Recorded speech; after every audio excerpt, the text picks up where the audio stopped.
పేరు నాటి జోసెఫ్ రాజు.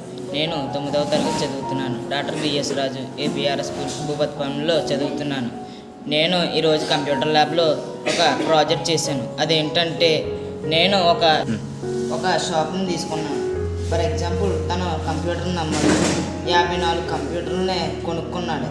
ఎందుకంటే ఒక కంప్యూటర్ ధర 23,400కే కొన్నాడు. తన అమ్మిన ధర ఎంతంటే 34,300కే అమ్మాడు. అయితే ఇప్పుడు నాకు ఎంత ప్రాఫిట్ కావాలని తెలుసుకోవాలనిపించింది. అప్పుడు నేను ఏం చేశానంటే తను అమ్మిన వేల నుండి కొన్న వేలను తీసాను. అప్పుడు నాకు ఒకానొక ఫిగర్ వచ్చింది. అది నాకు ఇంకా పూర్తిగా అయితే ఎంత వస్తుందో అని నాకు డౌట్ వచ్చి తనకు వచ్చిన ప్రాఫిట్ నుండి ఎన్ని ఐటమ్స్ అయితే కొన్నాడో వాటితో మల్టిప్లికేషన్ చేస్తే నాకు కొంత వాల్యూ వచ్చింది. అయితే అలాగే తను అదొక ప్రోడక్టే కాకుండా ఇంకా కొన్ని ప్రోడక్ట్స్ అమ్మారు. Like CPU, pen drive, H W batteries, joysticks ఎన్నో అమ్మారు.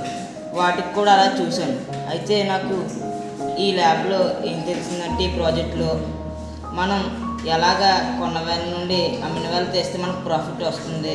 అలాగే మనకి టోటల్ ప్రాఫిట్ రావాలంటే వచ్చిన ప్రాఫిట్ నుండి ఎన్ని ఐటమ్స్ కొన్నామన్నది తెలుసుకోవాలని నాకు అర్థమైంది.